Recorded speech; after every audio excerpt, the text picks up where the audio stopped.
હવે આપણે chapter number 1 આજે જોવાનું છે. ફરીથી સ્કૂલમાં આવી ગયેલા છે આપણે બધા જ લોકો અને ફરીથી આજે ભણવાના છીએ એક નવું ચેપ્ટર સામાજિક વિજ્ઞાનની સાથે. તમે 9મા ધોરણ સુધી તો ઘણું બધું બહુ મજાનું શિક્ષણ મેળવ્યું છે અને બહુ મજાના શિક્ષણની સાથે તમને એસએસ પણ ભણ્યું હશે એવી આશા છે. હવે આજથી તમે જે ભણવા માટે જઈ રહેલા છો ચેપ્ટર નંબર 1 જેનું નામ છે ભારતનો વારસો. ભારતનો વારસો કોને કહેવાય? ધોરણ 10 વિષય સામાજિક વિજ્ઞાન પ્રકરણ 1 નામ ભારતનો વારસો. ઓકે, અહીંયા આપણે જોવાનું છે. આપણે તમારી ચોપડીનું પ્રથમ પેજ કંઈક આ રીતનું દેખાય છે અને કંઈક આ પ્રકારના વારસાઓ વિશે તમારે માહિતી મેળવવાની છે. વારસાઓ કોને કહેવાય? તમને બધાને ખબર જ હશે. વારસો એટલે કે આપણે કહીએ કે ભાઈ આપણા માતા પિતા તરફથી મળેલી આપણને જે અમૂલ્ય ભેટ છે. આપણે તમારા માટેનું તમારા પર્સનલ વારસાની વાત કરી રહેલું છું આમાં. જ્યારે આપણા દેશના વારસાની અહીંયા આપણે વાત કરવાની છે. કોને કહેવાય આપણા દેશનો વારસો? શું છે આપણા દેશનો વારસો? એવું જ એક ચેપ્ટર લઈને આપણે આવી રહેલા છીએ, બરાબર, જેનું નામ છે ભારતનો વારસો. બરાબર, આપણો દેશ જેનાથી બધા જ લોકો જાણકાર છે, એવો દેશ જે પૌરાણિક સંસ્કૃતિઓથી ભરાયેલો દેશ છે. જૂની સંસ્કૃતિ, વર્ષો પુરાની સંસ્કૃતિ. વર્ષો તો બહુ શબ્દ નાનો લાગે એના માટે, પણ સદીઓ પુરાની સંસ્કૃતિ, સદીઓ પહેલાની સંસ્કૃતિ ધરાવતો આપણો દેશ. સાહેબ એક વસ્તુ તો મને નોંધપાત્ર તમને કહી દઉં કે આખા વિશ્વની અંદર તમે પેલું દૂરબીન લઈને શોધવા માટે જશો ને તો પણ આપણા ભારત દેશ જેવો વારસો તમને કોઈ જગ્યાએ નહીં જોવા મળે. સદીઓ પહેલાનો વારસો છે એટલા માટે. અને હવે એક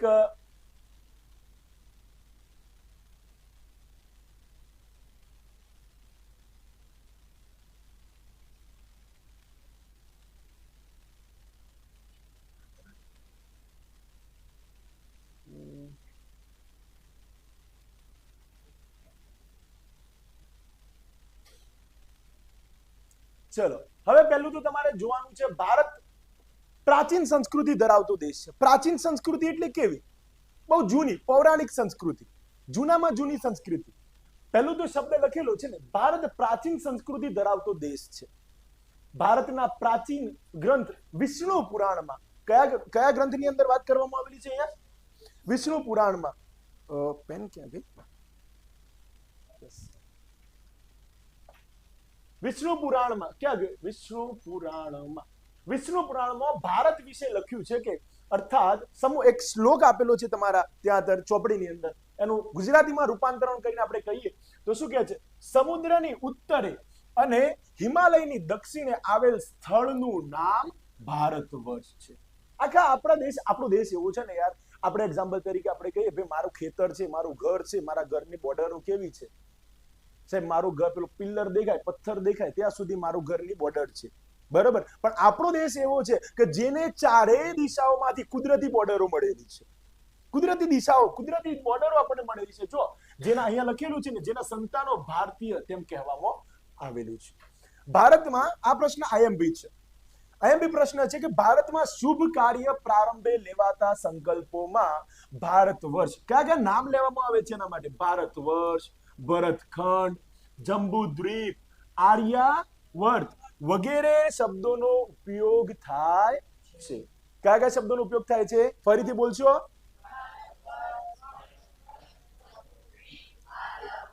આઈએમપી ક્વેશ્ચન છે મિત્રો, મોસ્ટમાંથી મોસ્ટ આઈએમપી ક્વેશ્ચન છે આ ચેપ્ટરનો, બરાબર. એના સાથે સાથે જોઈએ હવે આપણે કહીએ છીએ ને સાહેબ કે આપણા દેશને કુદરતી સીમાઓ મળેલી છે. કુદરતી મતલબ કે એની આપણા દેશની શું કહી શકાય? સીમાઓના સાથે સાથે બીજો એક શબ્દ કહી શકાય ને, બોર્ડરો અંગ્રેજીમાં કહીએ, બરોબર. તો જો પૂર્વ, પશ્ચિમ અને દક્ષિણ આ ત્રણ દિશાઓ, કઈ? પૂર્વ, પશ્ચિમ અને દક્ષિણ આ ત્રણ દિશાઓમાં સમુદ્ર શું આવેલું છે? સમુદ્ર. અને ઉત્તર દિશામાં હિમાલય આવેલું છે. શું આવેલું છે? હિમાલય. હિમાલયની ગિરિમાળાઓ આપણે 9મા ધોરણની અંદર ચેપ્ટરમાં જોઈ ગયા. હિમાલયની ગિરિમાળાઓ વિશે માહિતી મેળવી હતી ને, 9મા ધોરણમાં ભણેલા છો ને? ઓકે. હિમાલયની ગિરિમાળાઓ એવી કુદરતી સીમાઓ ધરાવતો ચલો, નથી થતું. હિમાલય કુદરતી ગિરિમાળો ધરાવતો આપણો દેશ છે, બરોબર. અહીંયા બીજું એમ કે છે કે આપણા દેશની સમૃદ્ધિથી આકર્ષાઈને અનેક વિદેશી પ્રજાઓ વ્યાપાર કરવા માટે આવી. મતલબ એવું કહી શકાય ને ભાઈ, આપણો દેશ એટલો ધનવાન દેશ હતો સાહેબ, એમનામ જ આપણા દેશને સોનાની ચીડિયા દેશ નહોતો કહેવાતો. આપણા દેશને સોનાની ચીડિયા નથી કહેવાતી સાહેબ. આપણા દેશની અંદર, આપણી જમીનોની અંદર એટલા પ્રમાણમાં સંસાધનો છે કે સાહેબ રિયાલિટી કહું ને કે આપણો દેશ રિયાલિટીમાં સોનાની ચીડિયા હતો. આજે પણ છે, પણ અમુક કાળા નાણાંની અંદર, મતલબ કે પેલા કહેવાય ને લોકો, લૂંટવા વાળા લોકો આજે પણ આપણા દેશમાં હાજર છે ને એ લોકોના કારણે આપણો દેશ આજે આગળ આવતો નથી. રિયાલિટી છે, બરાબર.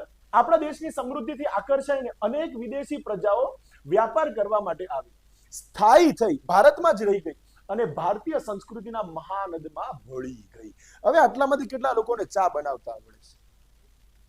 આવડે છે? ચા બનાવતા આવડે છે? Very good. હવે ચા ની અંદર શું શું નાખો છો તમે? દૂધ, ચા પત્તી, પછી ઓકે, વેરી ગુડ. આ બધી વસ્તુ તમે નાખો છો ને, એનો મતલબ શું થયો ખબર છે? અને આ બધી વસ્તુઓ જ્યારે નાખવામાં આવે ત્યારે ચા કેવી બને છે? મસ્ત બને છે ને, મજા આવી જાય. ચા પીવાની મજા આવી જાય છે કે નથી આવતી?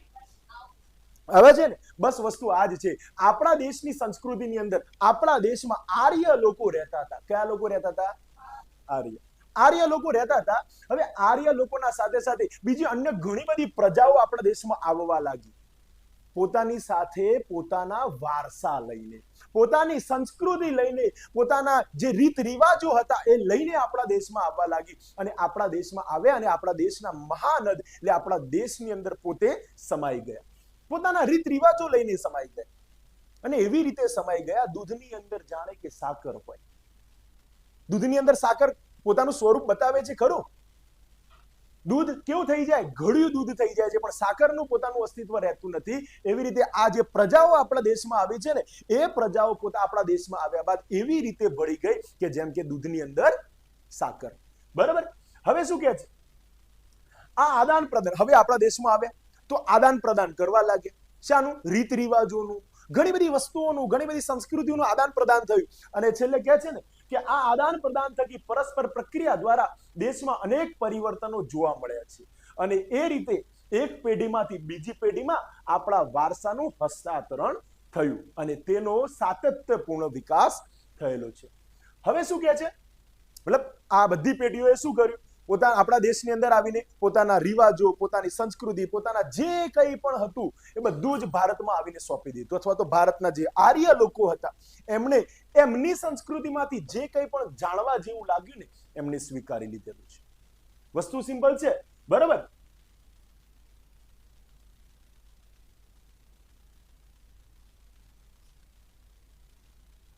નથી થતું.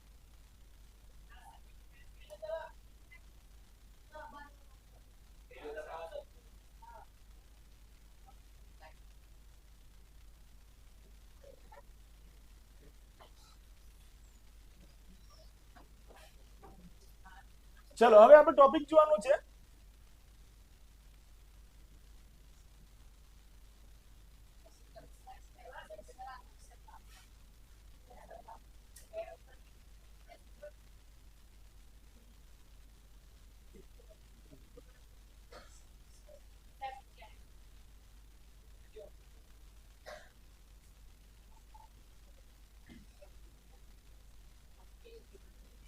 સ્ટોપ થઈ જાય છે ને. હવે આપણે જોઈએ ભારતનું સ્થાન અને વિસ્તાર.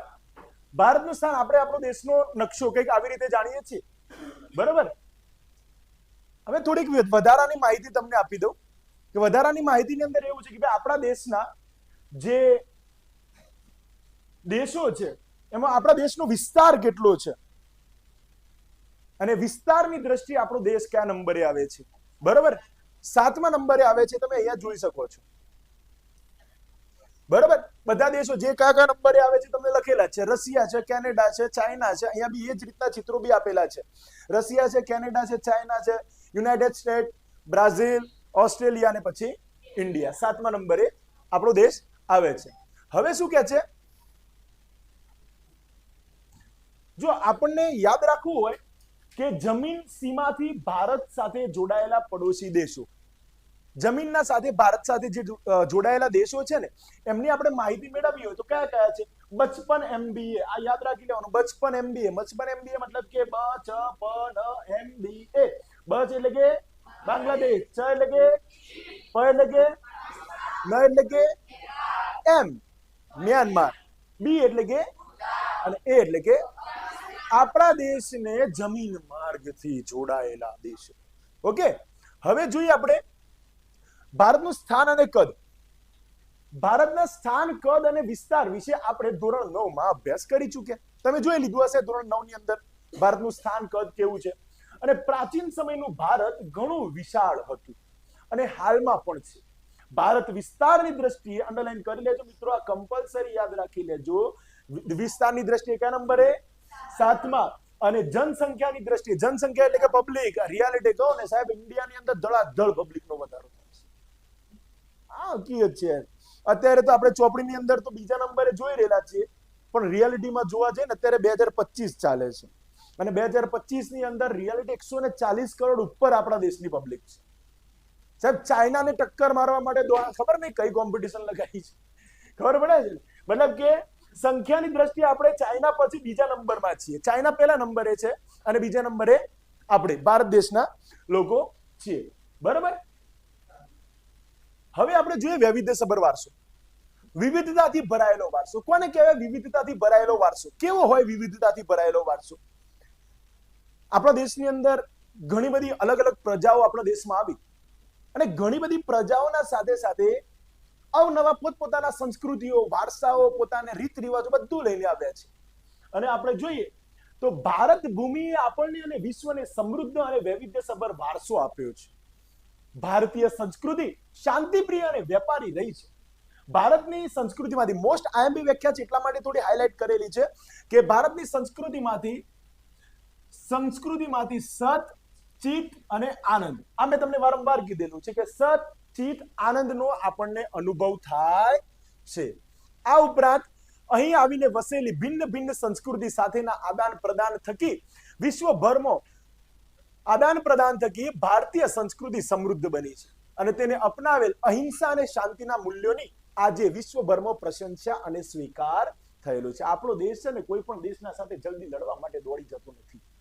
સીધી વસ્તુ છે ને યાર, કોઈ પણ દેશના સાથે આપણે લડવા માટે એટલા જલ્દી જતા રહેતા નથી. કારણ એટલા માટે કે આપણે એક રસ્તા ઉપર જઈ રહેલા છીએ. કયો રસ્તો?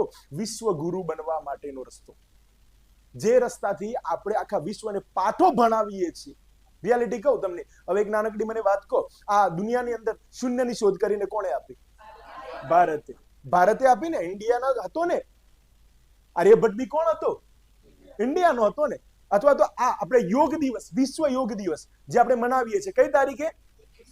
21મી જૂનના દિવસે આપણે વિશ્વ યોગ દિવસ મનાવીએ છીએ. આખા વિશ્વના શીખવાડ્યું કોણે? ભાઈ સ્વાસ્થ્ય તમારે સારું રાખવું હોય તો તમે યોગ કરો, મેડિટેશન. આ વસ્તુ કોણે શીખવાડી છે? ઇન્ડિયા. એને મતલબ કે આપણે વિશ્વ ગુરુ બનવાની તરફ જઈ રહેલા છીએ ત્યારે આપણા દેશના જોડે સાહેબ એવો કોઈ પણ કચાશ ન રહી જાય એવો વારસો આપણા જોડે છે. બરાબર. અને બીજું ક્યાં છે? સિંધુ ખીણની સંસ્કૃતિના લોકોથી શરૂ કરીને આજ દિન સુધીના લોકોએ ભારતને પોતાની આવડત, બુદ્ધિ, શક્તિ અને કલા કૌશલ્ય દ્વારા સમૃદ્ધ બનાવ્યું છે. ઘણા બધા લોકો, કઈ એક બે જણાનું કામ નથી ભાઈ આવડા મોટા ભારતને વારસો આપવાનો. કેટલાય લોકો થઈ ગયા ની અંદર, કેટલાય લોકો, મતલબ કે કહી શકાય ને સાહેબ, કયા કયા લોકો છે એવા? બોલી શકો છો? ઘણા બધા લોકો છે. કયા કયા લોકો?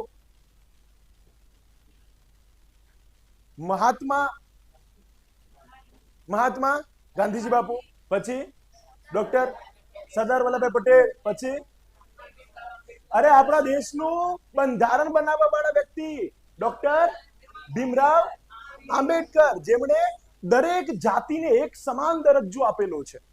બધી જાતિ, એસસી, એસટી, ઓબીસી, જનરલ, જે કંઈ પણ જાતિ હોય બધી જાતિઓને કેવો દરજ્જો આપેલો છે? સમાન દરજ્જો. બરાબર. તો શું કહે છે? અને ભારતના ભવ્ય વારસામાં ઘડતર ને નિર્માણ માટે અનેક, જો મેં તમને હાલ કીધું ને કયા કયા લોકોનો ફાળો મહત્વનો છે? ઋષિ મુનિઓ, સંતો, વિદુષીઓ, વિદ્વાનો અને ચિંતકો, કલાકારો, કારીગરો, વૈજ્ઞાનિકો, સંશોધકો, સાહિત્યકારો, શિક્ષણ શાસ્ત્રીઓ, રાજનીતિજ્ઞો, ઇતિહાસકારો, સમાજ સુધારકો વગેરેનો અગત્યનો ફાળો છે. અને તેમના ધર્મ, શાસન, શૈલી, ભાષા, કલા, ચિત્ર, બોલી, પહેરવેશ અને રીત રિવાજો વગેરે પણ ભારતને મળે. અને આ રીતે ભારત ભાતીગણ સંસ્કૃતિનું નિર્માણ કરી શક્યું છે. ભાતીગણ સંસ્કૃતિ એટલે શું ખબર છે તમને? ભાત ભાતની સંસ્કૃતિ. કોઈ એક પ્રકારની સંસ્કૃતિ ધરાવતો દેશ નથી, કોઈ એક સમાજને લગતો દેશ નથી, ઘણા બધા સમાજોથી ભરાયેલો દેશ છે. અને ઘણા બધા સમાજોથી જ્યારે ભરાયેલો દેશ આપણા જોડે હોય સાહેબ, બધા જ લોકોની પોતાની બુદ્ધિ, આવડત, કલા, કૌશલ્ય એમના જ્યારે જોડે હોય ત્યારે શું સર્જાય છે? ભાતીગણ વારસો. કેવો વારસો સર્જાય છે? ભાતીગણ વારસો. ઓકે, હવે શું કહે છે? સંસ્કૃતિનો અર્થ જોઈએ.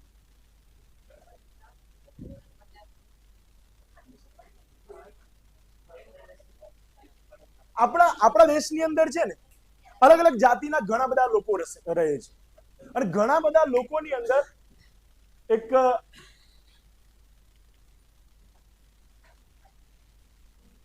વાત આપણે કરીએ તો ઘણા બધા લોકોની અંદર આપણા દેશની અંદર એવા લોકો રહે છે કે જેનાથી આપણા દેશનો વારસાનો મતલબ કે ઉદ્ધાર થયો છે.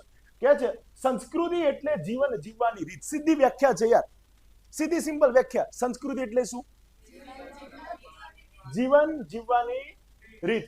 દેશ કે સમાજમાં કાળક્રમે બદલાતા સંજોગો અનુસાર જનજીવનમાં આવતા પરિવર્તનો, સુધારા, સામાજિક નીતિ, રીતિ ઇત્યાદિ વડે ભિન્ન ભિન્ન સમાજોથી સંસ્કૃતિ બને છે.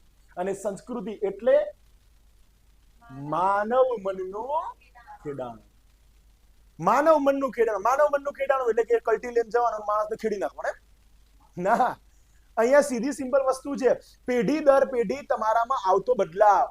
તમારા દાદા જે શિક્ષણ ધરાવતા હતા એમના કરતા તમારા પપ્પા વધારે કંઈક નવું શિક્ષણ ધરાવે છે. તમારા પપ્પા કરતા તમે કંઈક નવું શિક્ષણ ધરાવો છો કે નથી ધરાવતા? પહેલાના સમયમાં મોબાઈલ નહોતા, હમણાં મોબાઈલ. અને આ મોબાઈલ આવ્યો ક્યારે ખબર છે? એક તારીખ 15મી ઓગસ્ટ 1995 થી મોબાઈલ આવ્યો. ઇન્ટરનેટ ત્યારથી જ આવ્યું. 15મી ઓગસ્ટ 1995 થી મોબાઈલ. એના પહેલા તો દાદા લોકોને મોબાઈલ હતો જ નહીં, તો મોબાઈલ વિશે એમના જોડે નોલેજ હોય ખરું? ના. અને તમારા પપ્પાએ થોડુંક મોબાઈલ શીખ્યો ને અત્યારે હાલ તમે તો વળી માસ્ટર PhD કરીને બેઠા હોય ત્યારે બધું સાહેબ મોબાઈલમાં. સાહેબ પપ્પાને પૂછે. અત્યારે પાછું એમ અત્યારે નવા સંસાધન આવી ગયા.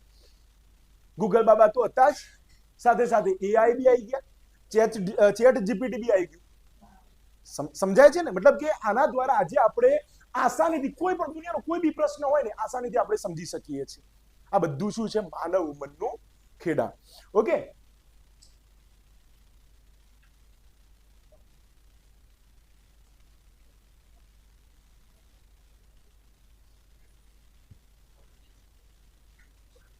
હવે જોઈએ ભારતીય સંસ્કૃતિનો વારસો. જો વારસો એટલે શું? સીધી વ્યાખ્યા તમારા સામે આપેલી છે. વારસો એટલે જીવન જીવવાની રીત. યાદ રાખી લેજો, વ્યાખ્યા IMP છે. વારસો કોને કહેવાય? જીવન જીવવાની રીત. જે રીતે પહેલાના સમયના લોકો જીવન જીવતા હતા એના કરતા હવેના લોકો કેવી રીતે કંઈક અલગ રીતે જીવન જીવે છે. જીવન જીવવાની રીત. સમૃદ્ધ વારસો એટલે ભારતનું સમગ્ર વિશ્વને પૂર્ણ માનવ જીવનના રહસ્યોનું પ્રદાન એમ કહી શકાય. અને ભારતના આ વારસાને બે વિભાગમાં વહેંચી શકાય છે. બે વિભાગો કયા કયા છે મિત્રો? પ્રાકૃતિક વારસો અને સાંસ્કૃતિક વારસો. યાદ રહેશે, પ્રાકૃતિક વારસો અને સાંસ્કૃતિક વારસો. ઓકે, હવે જો પ્રાકૃતિક વારસાની અંદર શાનો સમાવેશ થાય છે? આપણે કહીએ ને પ્રકૃતિ આવે બધી જ આની અંદર. માણસ પ્રકૃતિ વિના ના રહી શકે અને પ્રકૃતિ માણસ વગર અશક્ય છે. સિમ્પલ વસ્તુ છે. મતલબ પ્રકૃતિની અંદર માણસ સમાયેલો છે, પ્રકૃતિથી માણસ છે, પ્રકૃતિ વગર માણસનું કોઈ શક્ય નથી. જો રિયાલિટી કહું, એક દિવસે એમ માની લે પ્રકૃતિ એમ કહી દે ભાઈ મારે આજે ઓક્સિજનની રજા. મજા આવે જોરદાર. બધા લોકો તળપમાં મતલબ કેમ મસ્ત ડાન્સ કરતા થઈ ગયા. કયા ડિસ્કો ડાન્સ? શ્વાસ મળે ને ઓક્સિજન મળે ને મસ્ત બધા લોકો મસ્ત દોડ કરતા થઈ જાય. થાય કે ના થાય? બરોબર ને? બરોબર.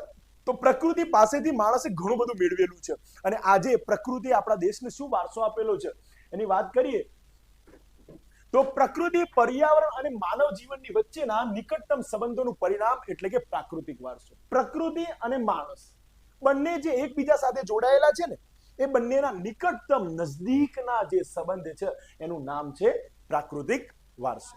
ઓકે, જો બીજું શું કહે છે? પ્રાકૃતિક વારસો એ કેવો વારસો છે? કુદરતની ભેટ છે. તમે બધા, આપણે બધા જતા જંગલમાં બીજ નાખવા માટે, આપણે બધા ગયા હતા.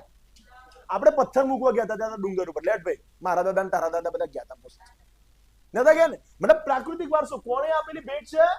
કુદરતે આપેલી ભેટ છે, જેમાં ઊંચા પર્વતો, નદીઓ, સાગરો, લાંબા દરિયા કિનારા, વિશાળ ફળદ્રુપ મેદાનો, ખીણ પ્રદેશો, રણોનો સમાવેશ થાય છે. ઘણી બધી વસ્તુઓનો સમાવેશ થાય છે આની અંદર, પ્રાકૃતિક વારસાની અંદર.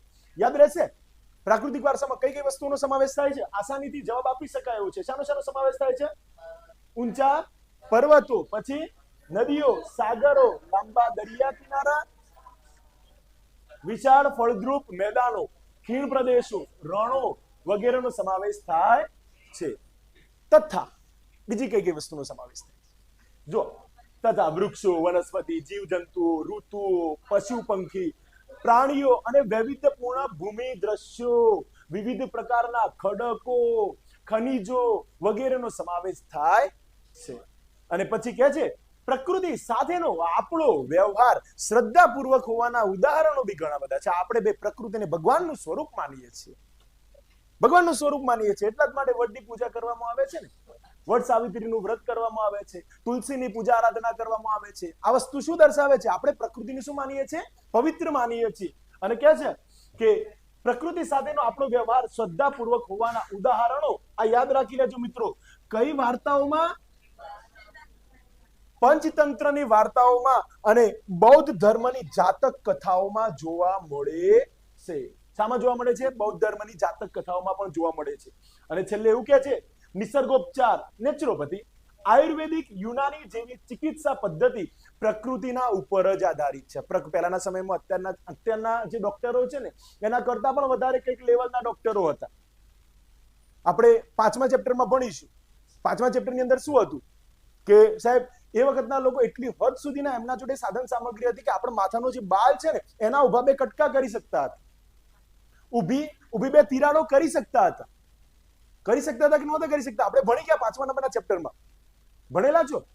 નથી ભણેલા છો, બરાબર ને? વસ્તુ આ સમજાવે છે, મતલબ કે એ લોકો એટલી હદ સુધી કે પ્લાસ્ટિક સર્જરી બી કરતા હતા પેટના, અથવા તો જે બધા, મતલબ કે એવું કહી શકાય ને, પેટના ઓપરેશન અથવા તો પથરીના ઓપરેશન, અને પેલું જે પેટથી સ્ત્રી હોય, સગર્ભા સ્ત્રી હોય, એમના જોખમી ઓપરેશનો પણ એ લોકો કરતા હતા પ્રકૃતિથી જ. કોઈ અત્યારના સમયના જેવી ટેકનોલોજી વખતના સમયમાં હતી નહીં, બરાબર? હવે આપણે વાત કરીએ પ્રકૃતિ, ભૂમિ દ્રશ્યો.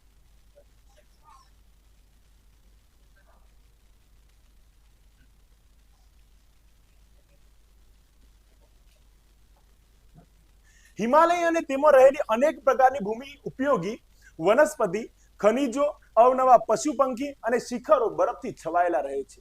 તરાઈના જંગલો પણ ત્યાં જ આવેલા છે. ક્યાં આવેલા છે? હિમાલયમાં.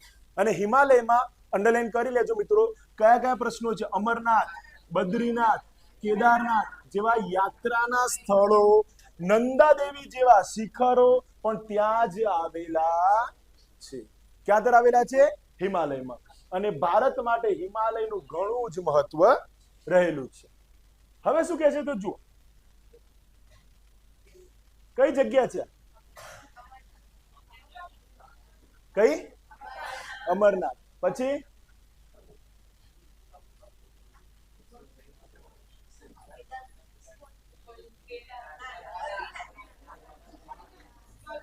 કઈ છે જગ્યા? બદ્રીનાથ.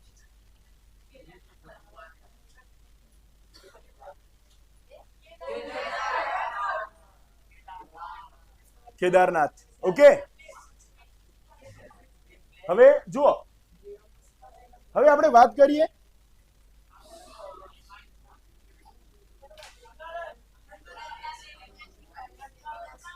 નંદાદેવીના શિખરો. દેખાય છે નંદાદેવીના શિખરો? હિમાલયની અંદર આવેલા છે.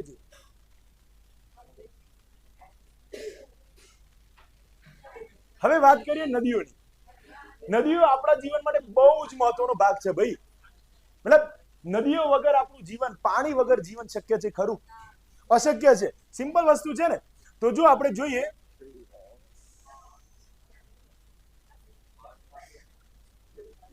પ્રાચીન કાળથી નદીઓ પ્રાકૃતિક માર્ગ પૂરો પાડતી રહી છે. ભારતીય સંસ્કૃતિ સિંધુ અને રાવી નદીના કિનારે પાલન પોષણ પામી. ભારતની સંસ્કૃતિ કઈ નદી? સિંધુ અને રાવી નદીના કિનારે પાલન પોષણ પામી છે. ભારતના લોકોનો સર્વપ્રથમ રહેઠાણ નદી કિનારે. નદી કિનારો કયો? સિંધુ અને રાવી નદી કિનારે.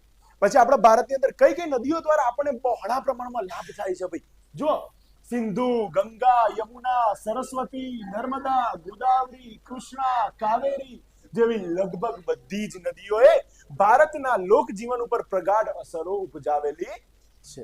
આપણે ભારતના લોકજીવન ઉપર મતલબ કે એવું કહી શકાય ને કે સારામાં સારી અસર ઉપજાવી હોય તો એ નદીઓ જ છે. અને નદીઓએ આપણે 8મા ચેપ્ટરમાં જોઈશું કે નદીઓમાંથી નીકળતો જે કાપ હોય છે, અને કાપના કારણે આપણા દેશની જે 43% જમીન, 43% જે જમીન છે એ કાપની જમીન છે. સમજ પડે છે? ઓકે. હવે જોઈએ આપણે વનસ્પતિ જીવન. વનસ્પતિ જીવન શું છે?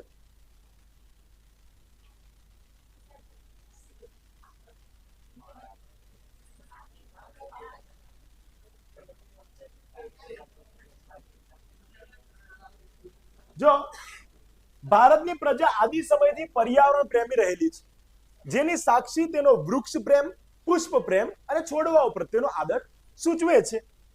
ભારતમાં અંડરલાઈન કરી લેજો, મોસ્ટ ઇમ્પોર્ટન્ટ છે, વડ, પીપળો, તુલસી વગેરેની પૂજા ધૂપ દીપ કરવામાં આવે છે. વડ સાવિત્રીના વ્રતમાં વડની પૂજા કરવામાં આવે છે. કોની પૂજા કરવામાં આવે છે? વડની. પછી હરડે, આંબળા, બેહડા, કુંવરપાઠું, અરડુસી, લીમડો વગેરે ઔષધીય પાક છે. યાદ રાખજો, ઔષધીય પાક કયા કયા છે?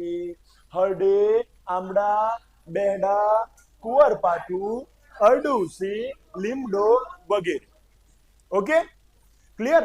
એના પછી છેલ્લે હવે થોડા સુગંધિત, આપણે આપણા જીવનમાં સુગંધીદાર પુષ્પો દર્શાવું છું, બધા બતાવું છું તમને.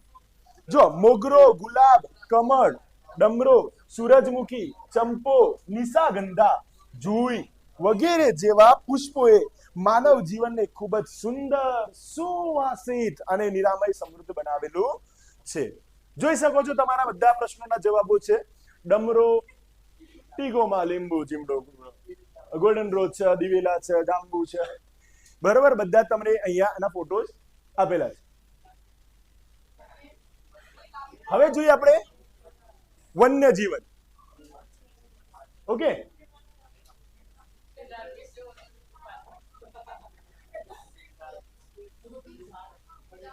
ચલો હવે શું કહે છે? જો મિત્રો, પ્રાચીન સમયથી ભારત દેશ પ્રકૃતિ પ્રેમી હોવાની સાથે સાથે પ્રાણી પ્રેમી સંસ્કૃતિ ધરાવતો દેશ છે. પ્રાણીઓથી પણ એટલું જ આપણે પ્રકૃતિના સાથે સાથે પ્રાણીઓથી પણ એટલો જ પ્રેમ કરીએ છીએ. વાઘ, સિંહ, હાથી, ગેંડો, શિયાળ, રીંછ, હરણ, રોજ, સાબર, સસલા, અજગર, નાગ, સાપ, નોળિયા, ગો, સાહુડી જેવા અનેક જીવો જોવા મળે. થોડા એકના નામ લખ્યા છે, આમ તો કેટલા જોવા મળે છે. સમજ પડે છે? અને વિશ્વમાં એશિયાઈ સિંહો માત્ર ગુજરાતના ગીરના જંગલોમાં જ જોવા મળે છે. ક્યાં જોવા મળે છે? કઈ જગ્યાએ જોવા મળે છે? વિશ્વમાં એશિયાઈ સિંહો માત્ર ગુજરાતના કયા જંગલોમાં? ગીરના જંગલોમાં જોવા મળે છે. અને ધાર્મિક માન્યતાઓમાં લોકોએ કેટલાક વન્યજીવોને જેમ કે વાઘ, મોર, મગર, ગરુડ વગેરેને દેવ દેવીઓના વાહન તરીકે સ્થાન આપવામાં આવ્યું છે. આવો પ્રશ્ન પૂછાય. પ્રશ્ન સિમ્પલ છે ભાઈ, કયા પ્રાણીઓને દેવ દેવીઓના વાહનો તરીકે સ્વીકારવામાં આવ્યા છે? તો વાઘ, મોર, મગર, ગરુડ. બરોબર, યાદ રાખજો, આ વસ્તુ કમ્પલસરી છે. વાઘ, મોર, મગર, ગરુડ. બરોબર, આ ચાર વસ્તુઓ યાદ રાખી લેવાની. બરોબર. એના પછી આપણી રાષ્ટ્ર મુદ્રા બધા જાણો છો ને? રાષ્ટ્ર મુદ્રા કોને કહેવાય છે? 4 સિંહોની મુખાકૃતિ વાળી, બરોબર. તો રાષ્ટ્ર મુદ્રામાં પણ 4 સિંહ, કેટલા, પછી ઘોડો, હાથી તથા બળદની આકૃતિ મૂકીને તેનું મૂલ્ય આંકવામાં આવેલું જોવા મળે છે. જોવા મળે છે કે નથી મળતું? સિમ્પલ. અને આવા વન્યજીવોની રક્ષા માટે અભયારણ્યો બનાવવામાં આવ્યા છે. આવા વન્યજીવો પર કોઈ નુકસાન ન થાય, બરોબર, એના માટે શું બનાવવામાં આવેલું છે? અભયારણ્ય. તેમના જીવનની સુરક્ષા માટે કાયદા ઘડેલા છે. અત્યારે પેલું વચ્ચે સલમાન ખાન ઉપર નતો થયેલો કેસ કે ભાઈ હરણને મારી નાખી, તો એમના પર કોઈ, બધા આ દેશની અંદર બધા જ લોકો સમાન છે, કાયદાઓ બધાના માટે સમાન છે. એવું નથી કે ભાઈ તું ઊંચી કક્ષાનો છે ને આ નીચી કક્ષાનો છે, એમના માટે કાયદા અલગ અલગ હોય. આવું વસ્તુ જોવા મળતું નથી. ઓકે, આપણે ભારતનો સાંસ્કૃતિક વારસો આવતીકાલે આપણે જોઈ લેશું. એટલે સુધી આપણે સ્ટોપ રાખીએ છીએ.